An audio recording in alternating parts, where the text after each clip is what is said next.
My name is Dr. Rahul Singh. I will be talking to you about obesity and its related medical problems and also about options for treating this very common condition.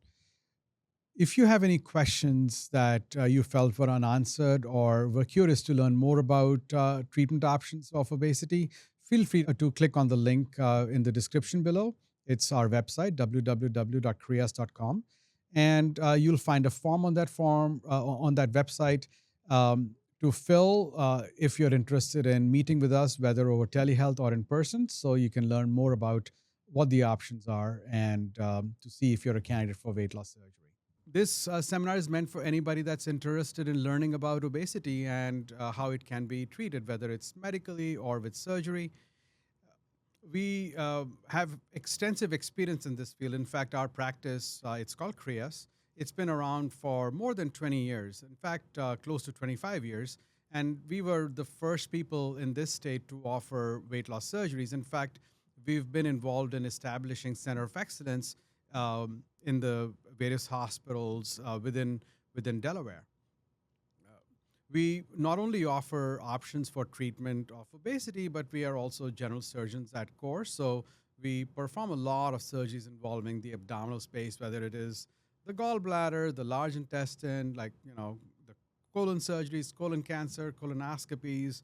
We do a lot of hernia surgeries, and we also specialize in surgery for treating heartburn or reflux surgery. A lot of these surgeries that we perform nowadays are sometimes performed on a robotic platform called the Da Vinci platform, which allows us to perform some of these very complicated surgeries with minimal risk to the patient, with great recovery, and overall great outcomes. So at this time, there are 6 surgeons in our practice that practice bariatric surgery that are Dr. Ergao, Dr. Wynn, Dr. Michael Peters, myself, Dr. Rahul Singh, and then Dr. Ellen Picard and Dr. Donovan Hoy. In addition to that, we have a colorectal surgeon, Dr. Sachin Vaid, who is a very experienced colorectal specialist. So now we'll jump into talking about obesity and how we get to treat it. But before we jump into talking about obesity, we really have to start looking into what defines obesity. So in medicine, we use a calculation. It's called a body mass index calculation, which is very popularly known by its abbreviation BMI, and it's very widely applicable. It is, in fact, applicable to anybody over 18 years of age. And it's essentially a calculation based on your height and weight, and it gives us a number. And body mass index, we look at these numbers within certain ranges. So the acceptable range is thought to be between 19 to 25, and any time when the weight or the body mass index is above that or below that, that's where we feel that the patients may be suffering from some sort of disorder of body fat storage, whether it is malnutrition, where the body mass index is below 18, below 18.5, or when we start to see health problems, starting to occur when the body mass index goes up above 25, particularly as the body mass index, the BMI, goes up above 30, 35, 40, we start to see a lot more medical problems. So that's a very easy calculation to perform. In fact, if you go online, you can just search for BMI calculator in Google, put in your numbers, and it'll give you a BMI or a body mass index number, which can tell you which range you fall into. Now, is this a perfect calculation? Does it really give us a perfect information about how much extra body fat you have?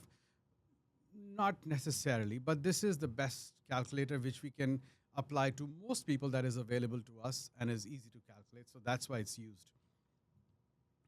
Now, once we've defined obesity, now we also need to look into what really causes obesity, what causes us to gain weight over time. So obesity, or the disease caused by storing excess body fat, it happens because of many different factors. At the basis of all of this is a genetic response. So For the longest time in human history, we've rarely, if ever, had enough access to food where we didn't have to go out to hunt, to gather, to farm for food. So at this point of time, we have food available to us wherever we go, right? Sometimes even banks might have a vending machine at their entrance. So food is available everywhere. We don't really have to go out hunting or working much for it. We don't expend as many calories as we needed to in the past to find these food resources. And the body would naturally collect all of this extra food that we were eating in the form of body fat, so as to use it during times of famine, during times of lack of availability of food products. Since we don't have those famines anymore, since food insecurity in the world has gone down, we just end up collecting calories throughout our lives. For in fact, for every 10 years of our life after we turn 2025, we tend to gain on average about 10 pounds, till about the age of 65. So there is a natural increase in our body weight, but besides that, we have also become less active in general because of automation, because of jobs that require us to just sit behind a desk, and because of less physical activity, we end up collecting a lot more than those 10 pounds that we would naturally collect every 10 years. So those are some factors. But besides that, there are also genetic factors. So there are certain families where some you know patients who come back and tell us, my family is big boned, we are tall, we are big boned, and we tend to, in general, weigh more than other people. So certainly there are certain genetic factors, genetic conditions which predispose some groups of patients to weigh more than other people of the same age group, same race, etc. Another factor is the socioeconomic status. So we know that obesity affects every socioeconomic status, but it tends to affect patients that come from lower socioeconomic status more so because of lack of availability of you know um, accessible healthy foods, low calorie foods, and especially in situations where um, regular processed food which is available is much easier to access and is much cheaper. It can be hard for some people to have access to unprocessed healthy foods. And so certainly obesity does tend to affect patients who come from lower socioeconomic status more so than they do from the higher socioeconomic status. Then there are cultural factors. Every culture has its own proclivity for certain types of foods. I know from my background, from South Asia, a lot of people eat a lot of rice. Other countries as well, for instance, Italians might like to eat a lot of pasta and so on. So, we have certain cultural factors which make us want to eat certain types of foods, not necessarily, healthy, and that can also cause obesity over time. So it's very hard to pin down for every patient what specific factors might be responsible for them to gain weight over time, but it's usually a combination of some of these factors which causes this problem to occur over time. Now, the problem with obesity is that it can cause a lot of other medical problems, and we call those comorbidities. Now, what kind of medical problems? In fact, what I like to tell my patients is that obesity, this disease of excess body fat storage, can affect essentially every part of your body. If you start from the brain, there's a high risk of stroke because patients that tend to have higher body weight also tend to run higher blood pressure levels, tend to have higher cholesterol levels, which predisposes them to a higher risk of strokes. And very often we see patients have a certain condition called pseudotumor cerebri, which is a condition where there is an increased pressure of the fluid around the brain, and it can in fact cause deep-seated headaches in some of these patients, in fact, even blindness. So obesity treatment, especially treatment with surgery, is part of treatment for some of these patients. If you go down to the lungs and the heart, patients that suffer from obesity tend to have a high risk of also suffering from sleep apnea of suffering from or being at risk for heart attacks. Um, Risk for heart attacks also because of high blood pressure, high cholesterol. Obesity also affects the liver. In fact, it causes NASH, non-alcoholic steatohepatosis, or also very popularly known as fatty liver disease. In fact, is becoming one of the more common reasons in the United States for liver transplantation. It affects the pancreas in the sense that um, obesity leads to patients developing type 2 diabetes. In fact, treating obesity can be curative, or at least um, treat diabetes enough that the patients may be able to come off their medications completely. And this list goes on. In fact, we know from research in the last 10, 15 years that patients that suffer from obesity, particularly when the body mass index is higher than 40, they have around a 50% higher lifetime risk of developing cancers. Certain types of cancers are more prevalent in patients that suffer from obesity, such as breast cancer, such as uterine cancer, kidney cancers, and so on. So the list is very long. And the result of all of this is that there is a higher risk of early death. And that's the problem with obesity, is that it tends to shorten one's expected lifespan by sometimes up to 10% on average. That's why treating obesity is imperative. The way I like to describe treating obesity essentially is that there are three options for treating obesity. The basis of the treatment is a lifestyle modification. What does that mean?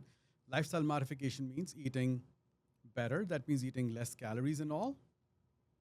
Cutting down certain types of foods that cause obesity, such as what we call high glycemic index carbs and fats, and increasing healthy proteins, right? So cutting down calories, cutting down unhealthy carbs, and having more protein in the diet, along with exercise, can help people who suffer from excess body weight disorders lose some body weight. Now, sometimes just lifestyle modification is not enough. For those patients, there are other options such as medications. And I'm sure everybody's heard about the new medications.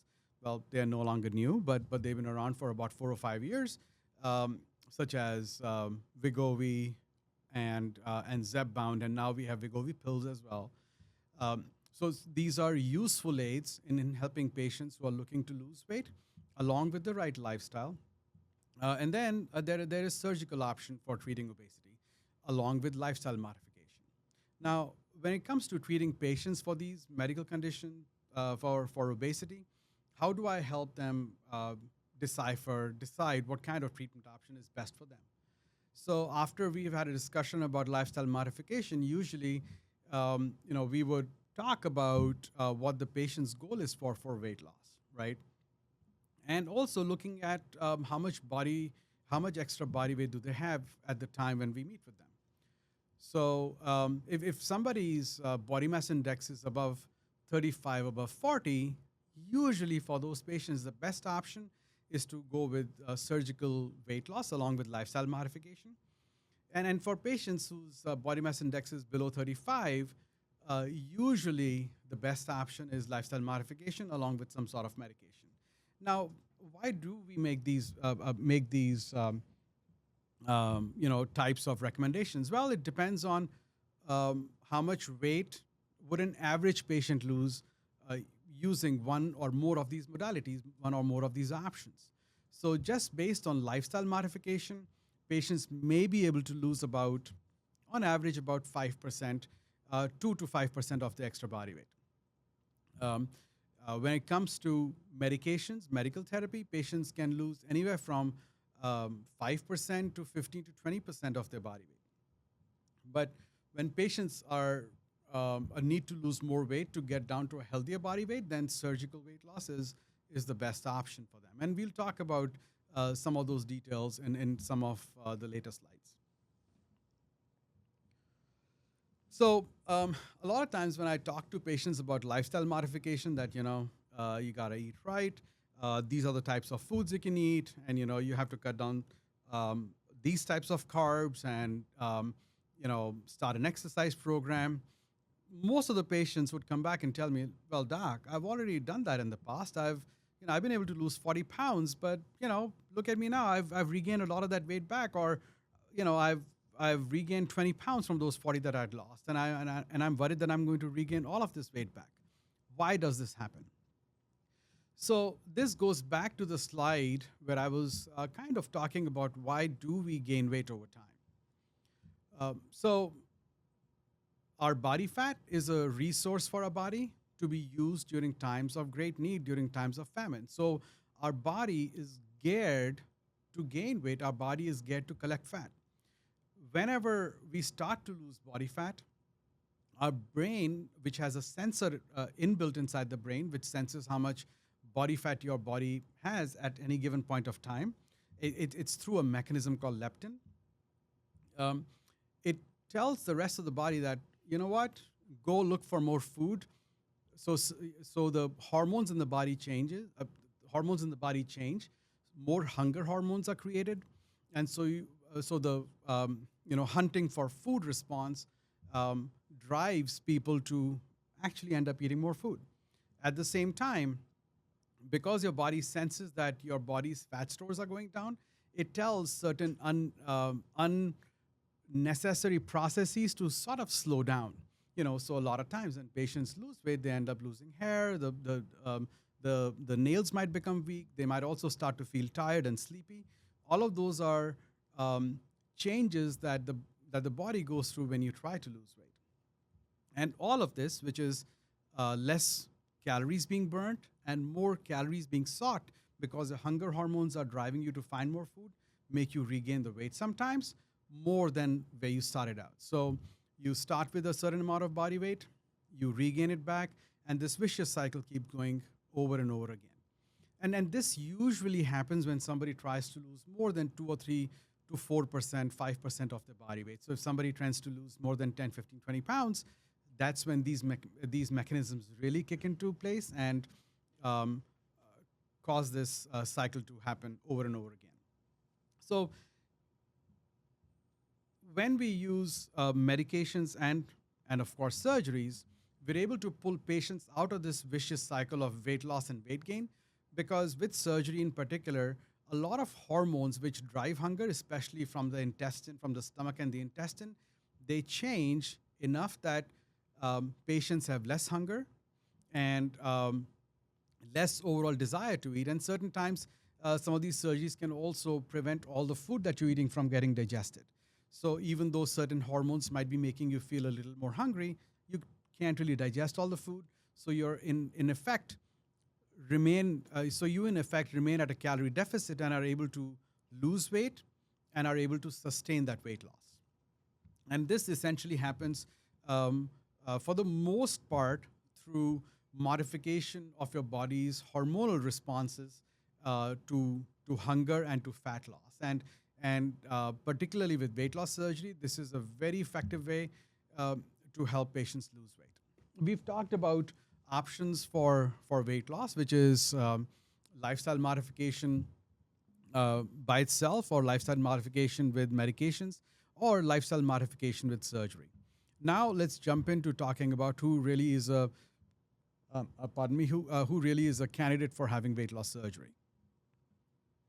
So there are certain minimal criteria which have been established by various scientific societies across the country, and some of these are also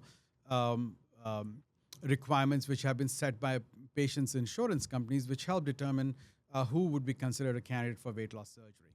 So any patient whose body mass index is over 40, even if they don't have other medical conditions, are technically considered patients who should have weight loss surgery in order to help them lose weight and be able to keep it off lifelong, or at least for long term.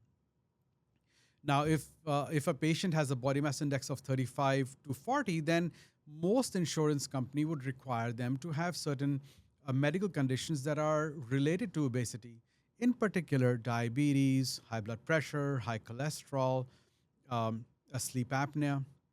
Some insurance companies may include arthritis and certain other specific conditions sometimes. And besides that, uh, we as a practice treat patients who are 18 years or older. So you have to be an adult. You have to be able to make your own decision regarding weight loss surgery. That means you have to be able to sign on the consent form. And what that really means is that you understand the risks and benefits of the treatment option being offered to you. Um, and the most important part is that as somebody who's interested in losing weight and keeping it off lifelong, you have to commit to lifelong lifestyle change. That is probably the most important requirement for undergoing weight loss surgery. Now let's dive into talking about weight loss surgeries themselves. So we'll start by talking about the most common weight loss procedure. Um, it's called the laparoscopic sleeve gastrectomy. Our stomach is it's a very stretchy organ. It can stretch to hold about 5 to 7 cups of food at a time. And what we do in a sleeve gastrectomy is that we would remove about 80% to 85% of your stomach, of the stretchy part of the stomach. So you essentially go from being able to hold about 5 cups of food down to about a cup of food after the surgery. And that kind of stays like that for the rest of your life. And how this surgery works is, first of all, you feel satisfied eating smaller portions of food. And very importantly, there is actually a hormone made by the stomach. It's called ghrelin. It's in fact the strongest stimulator of hunger in our body. And when there is less stomach overall, um, because the stomach stretches very easily because now it is so small, there is a lot less ghrelin levels circulating inside a body, so you have a lot less hunger. So one of the best part about sleeve gastrectomy is hunger control. So as long as you follow a healthy diet and you exercise and you follow up. So another thing I like to tell my patients is that success after weight loss surgery, in fact, any weight loss treatment, whether it's surgery or medical treatment, it depends on three things. That's diet, exercise, and regular follow-ups.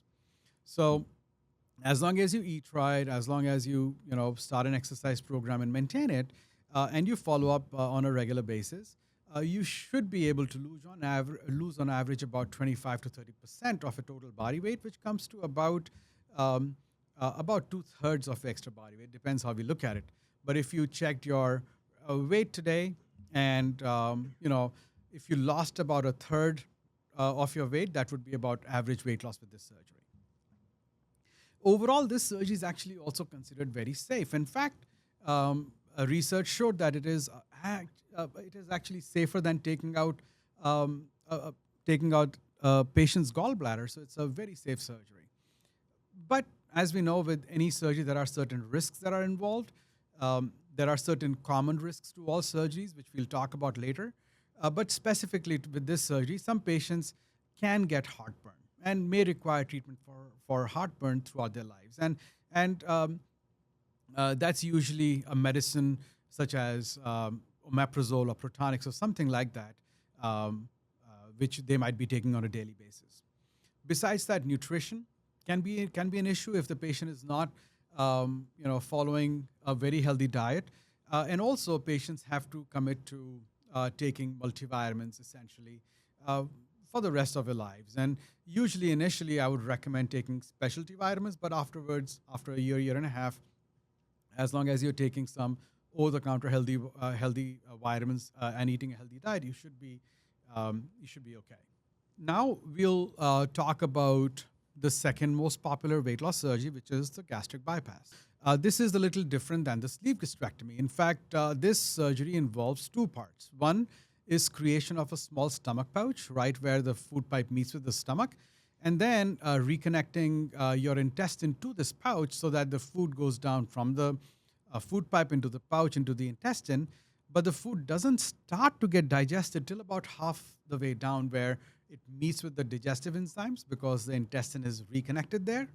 So think of it like a three-way stop, right? So food's coming one way, digestive enzymes coming the other way, they mix with the food, and this is where digestion starts to happen.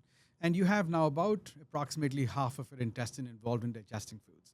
So that's how this surgery works, by mostly not letting you digest most of the food some of the food that you're eating, But one of the biggest impacts of a gastric bypass is that it actually affects almost all of the hormones within your GI tract, within your intestine, the large intestine, and the rectum that are related to hunger and eating behavior, right? So, with the gastric bypass, the hormones change enough that patients can lose about 30% of their body weight, sometimes up to 35%, but about 30% to 35% of their body weight.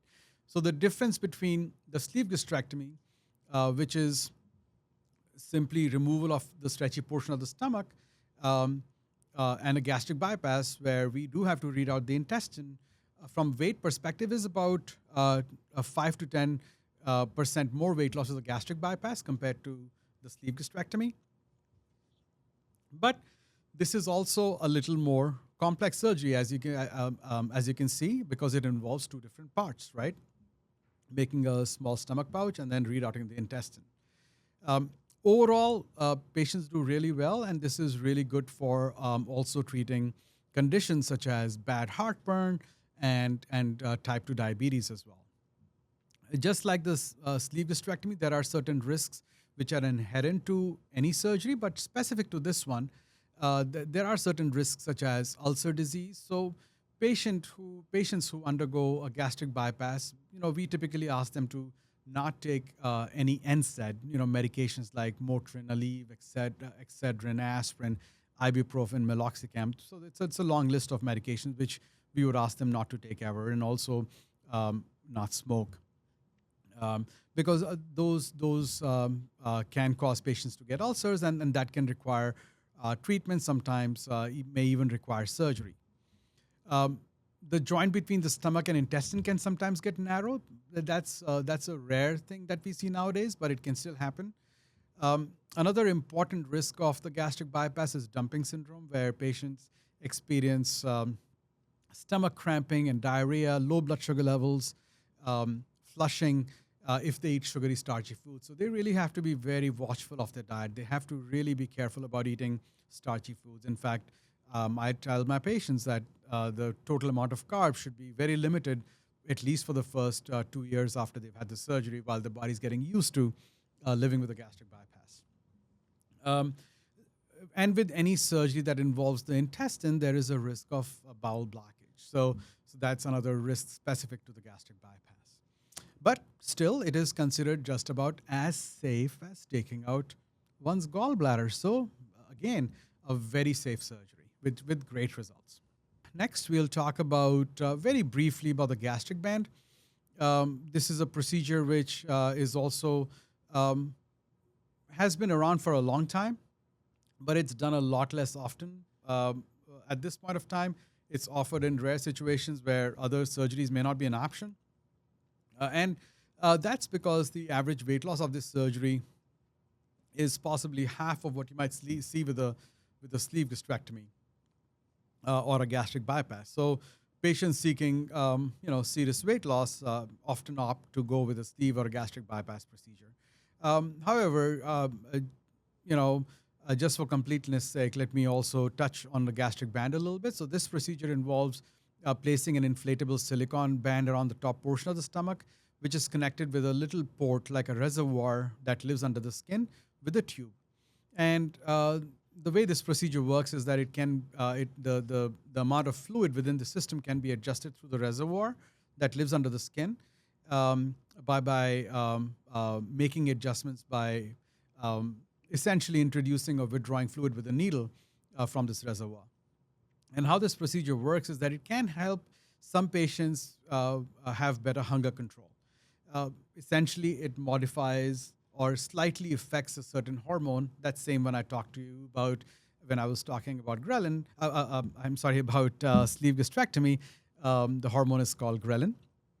So it does have some effect on ghrelin, and it helps curb hunger.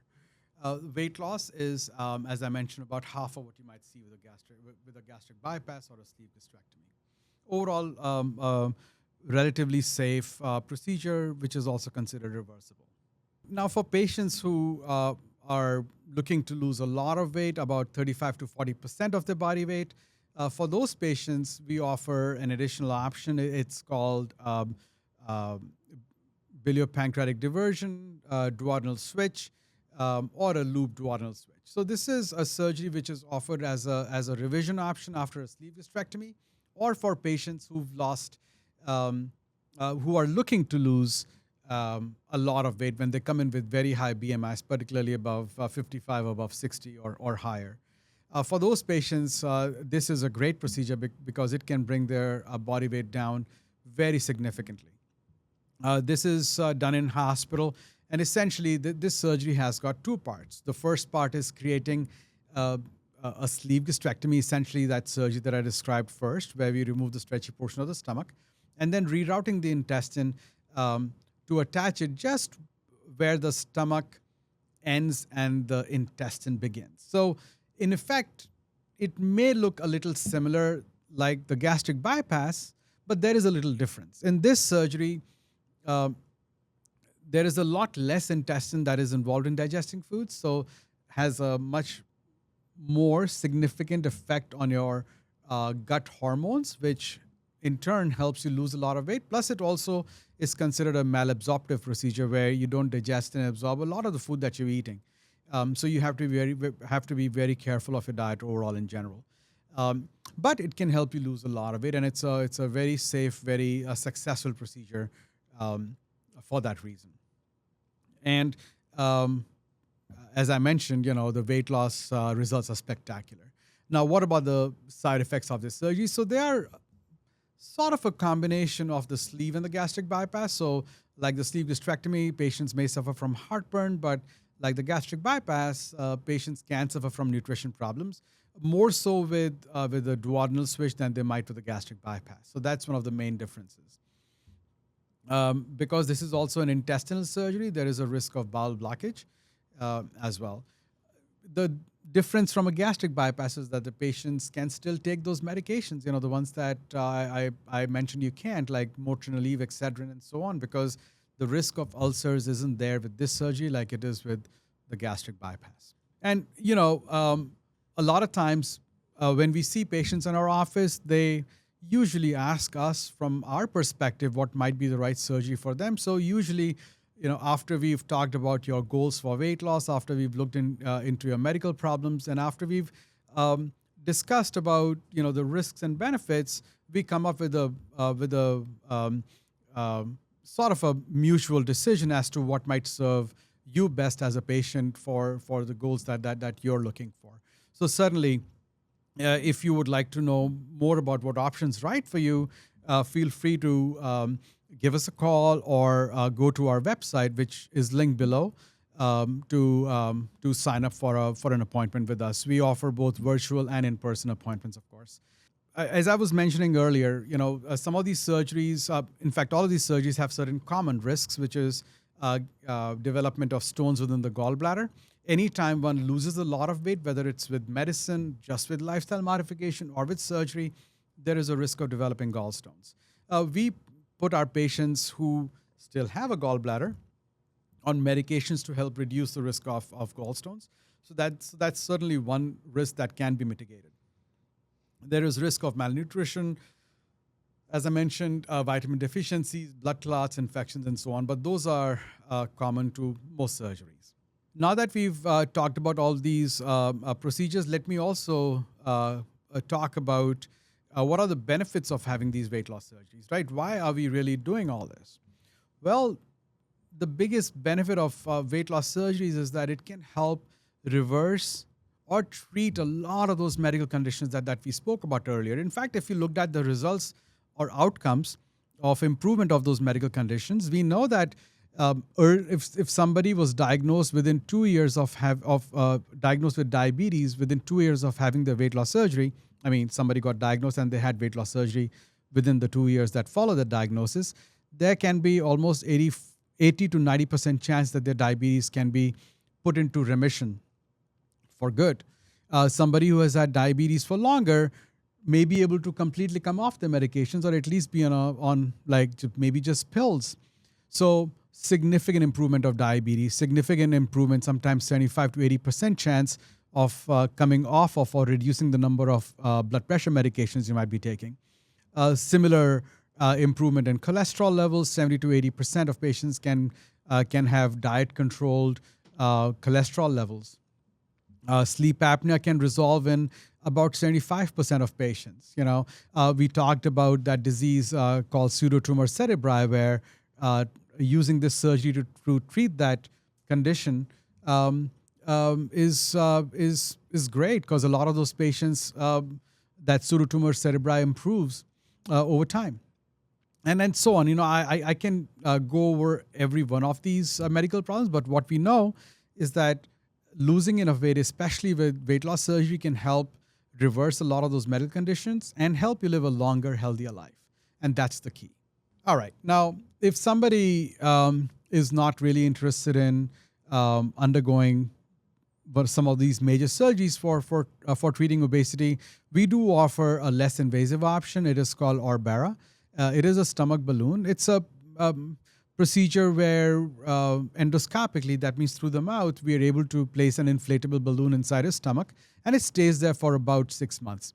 And at the end of 6 months, we take it out. And during that time, having this balloon inside the stomach can help you change some of your eating habits and some of your lifestyle choices, which, as long as those choices persist beyond the 6 months, can help you lose some weight, usually around 25, between 20 to 40 pounds on average, and be able to keep that off for more than a year or longer. I mean, that's the goal of this surgery. Besides surgical options for weight loss, we also offer medical options for weight loss. So for patients who may not be considered candidates for weight loss surgery, we have medical weight loss options available. I myself and Dr. Wynn, we are both certified in obesity medicine. So we treat any patient that needs to lose weight or wants to talk about weight loss. No matter what your body mass index is, we'll be happy to talk to you about it, offer you options, and see what best serves your goals. One final thing. So a lot of patients ask us, okay, so all this is great, but what are the requirements for having weight loss surgery? So besides the requirement that I talked about earlier, that you have to be 18 years or older, you have to be able to make your own decision, understand that there are risks, and more importantly, be ready to make lifestyle choices. You have to go through certain preoperative clearances. Now, that sometimes depends on your medical conditions. And then sometimes some of these requirements are required either by our practice or by the insurance companies, such as nutrition classes, psychological assessment. If we do find that you have certain medical conditions, heart conditions, we might have you see a heart doctor. We might order a sleep study or send you to see a lung doctor. Certainly, we would be ordering some blood work, a chest x-ray, and for most patients, we would also perform an endoscopy where we examine your food pipe in your stomach to make sure there's nothing we need to fix before or at the time of surgery. This whole process takes anywhere from 2, 3 to 6 months, depending on your insurance and the various requirements. And at the end of the process, for most patients, they are required to do a 2-week preoperative diet. It is a new direction diet that the patient has to buy from a practice. And once you finish that diet, you're able to have the surgery. The goal of this diet is actually to shrink the liver. This improves outcomes during and after surgery, reduces certain risks of the surgery as well. And then, what I also tell my patients is that, having weight loss surgery is one thing, but your relationship with our practice is also very important. So, just like you see your primary care doctor, you would be seeing one of us forever, or at least a surgical or a medical weight management doctor if you were to move from this area, something you have to follow through after you've had weight loss surgery. Thank you so much, Dr. Singh, for that presentation. Now we want to shift into a few of the most common real-life questions that we hear from people who are considering weight loss surgery or just starting to explore the idea. Now, you've touched on a few of these, but we wanted to let you expand a little bit more, so we'll start with one of the biggest reasons that people look into surgery in the first place, and that is how it can impact their overall health. For anyone listening who may be newer to the topic, Can you briefly explain what comorbidities are and then talk about how soon patients typically see improvements or resolution in things like diabetes, high blood pressure, or sleep apnea after weight loss surgery? That's a great question. So, what are comorbidities? So, comorbidity is any condition that is related to or caused by having this disease of extra body fat storage. There are many diseases which we call comorbidities. The big ones are high blood pressure, high cholesterol, diabetes, sleep apnea, but we should also include certain types of cancers like breast cancer, uterine cancer, um, kidney cancer, liver cancer, pancreatic cancer, and many other similar cancers. Also, pseudotumor cerebri, which is a condition that affects the brain, causes headaches and even blindness at times. And liver disease, in particular NASH, non-alcoholic steatohepatosis. It's got a new name now. It's called MASLD, and um, one of, in fact, if not the leading cause of liver transplants in the United States right now. So these are all comorbidities, and there are several others, right? When we look at problems with obesity, we use a term. It's called the three or the four M's. So one is metabolic, so metabolism. So those are diabetes and so on. Then there are mechanical, which is joint pain, arthritis, in fact, sleep apnea, and so on. So there are so many different. I can keep going on about this, but there are so many medical disorders that are related to obesity. Now, another part of your question was how soon can one see, these problems improving, right? So depends, right? Depends on the medical problem. A lot of times, diabetes, um, sometimes it feels very strange to say this, but a lot of times patients are literally coming off their diabetes medications within hours to days after certain types of surgeries. In fact, when we start the patient on that liver shrinking diet, their diabetes medication doses start to go down. But soon after surgery, within sometimes hours, but let me be safe and say, days to weeks, medicines start coming off. Now, is that the case with everybody? That's not the case with everybody. It depends on how many diabetes medications you're on. Are you on insulin? Are you on different types of insulin? And how many years you've had diabetes for. So there are many factors, right? So there is a wide spectrum of how soon one's able to see, significant improvement in diabetes. It ranges from hours to days to weeks to months. Um, but certainly you would see an impact very soon after surgery. Blood pressure, you start to see improvement in a blood pressure levels within weeks. And hopefully reduction in the number of medications you take by 6 months. Same goes for for cholesterol levels as well. Sleep apnea, another thing where patients see improvement within months. Uh, you know, I, medical science is not an exact science. It's not mathematics. Like 2 + 2 isn't 4 in biology and in science. It ranges from 3 to 5. So cannot give you an exact time frame, but certainly the first 6 months. Another question that comes up a lot, especially for younger patients or families thinking ahead, is around fertility and family planning. Can patients get pregnant after weight loss surgery? And are there any general guidelines around timing or things that they should be aware of? Absolutely. So let me also actually, before we talk about having children after surgery, also preface this by saying that obesity can affect one's fertility levels as well for both men and women. So um, obesity negatively affects the chance of getting pregnant. We know that men who have a lot of extra body weight can suffer from low sperm counts. Women that suffer from extra body weight issues can have very irregular periods, unpredictable periods, and have a high risk of miscarriages as well. Especially because the hormones, women's hormones, can be uh, um, uh, deranged secondary to obesity. So many times patients who've been we have had patients referred to us for treatment of obesity by the patient's fertility doctor in order to help them lose enough weight so that they can actually start to try to have babies. Now, what all this means is that once you start to lose weight, the chance of having a child goes up, right? So the first answer, so your first question is, can somebody who's desirous of having a child have a child after weight loss surgery? Absolutely. In fact, the chances that one will get pregnant after surgery go up with weight loss. The second part of that question was, any specific points or pointers? Yes. So one thing about weight loss surgery is that especially in the first 6 months, 18 months, 6 to 18 months,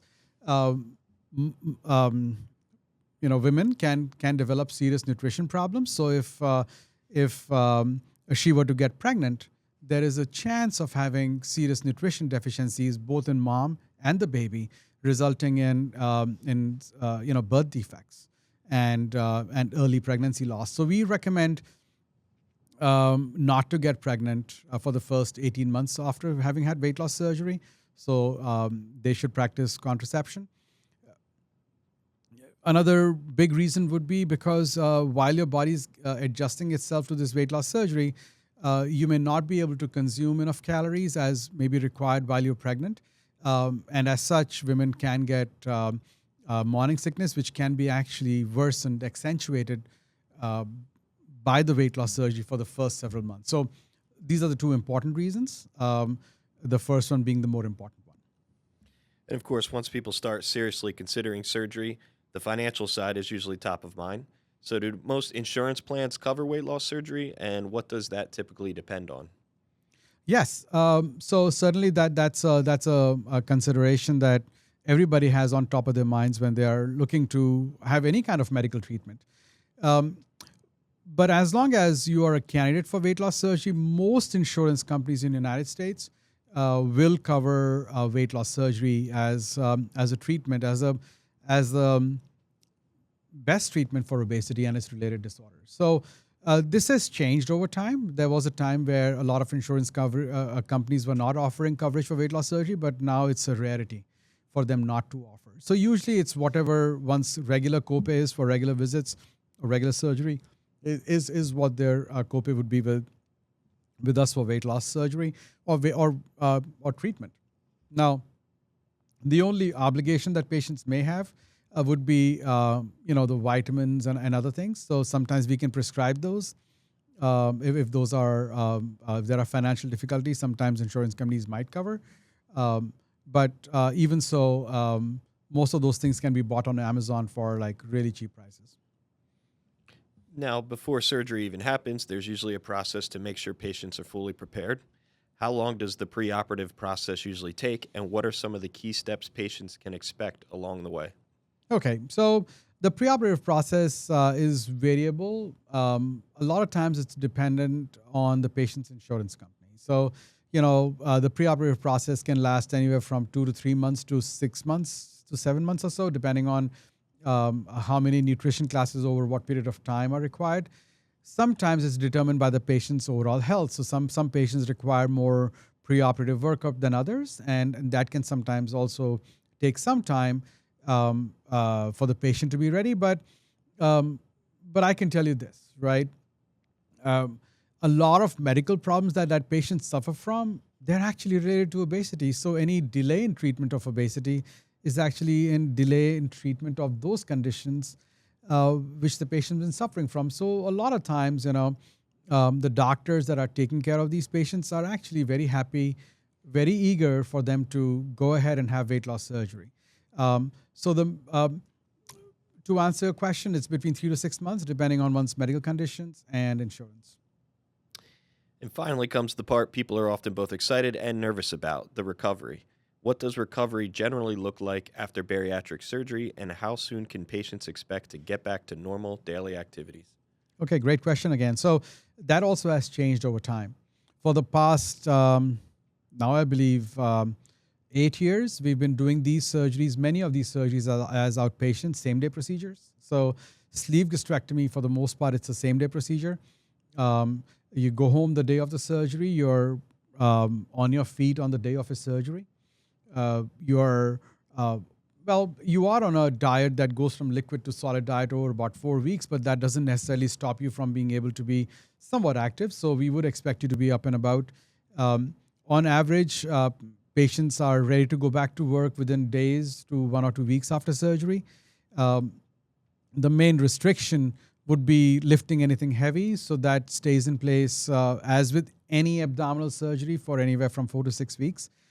But most patients can and are excited to be, active within days. All right. Thank you for breaking this down in a clear and approachable way. These are big decisions, and having honest, straightforward information really helps people feel more confident taking the next step. So, once again, thank you. Well, thank you for those questions, and thank you all for that watch this seminar. I hope you found this informative and educational. Again, my name is Dr. Rahul Singh. I'm one of the surgeons with Kriyas. In fact, if you have more questions, if you'd like to set up a visit with us, or um, are interested in having weight loss surgery, or in general would like to see if you are candidates for any kind of weight loss option, feel free to call us on our phone number. It's in the description below. There is also a link in that description. You can click on that. It's www.kriyas.com. And if you go on that website, you will find a form that you can fill out on the very first page on the bottom, and it will give you options to choose your appointment. We offer both virtual and in-person appointments, and we see patients all 5 days of the week. So you can choose your time and day, and we'll be happy to see you. And finally, before I say my goodbye to you, please, if you're interested in these types of videos, if you are interested in learning more about obesity and its treatment options, and in fact other medical problems and conditions, feel free to subscribe to our channel. And I hope to see you in our offices. Thank you very much.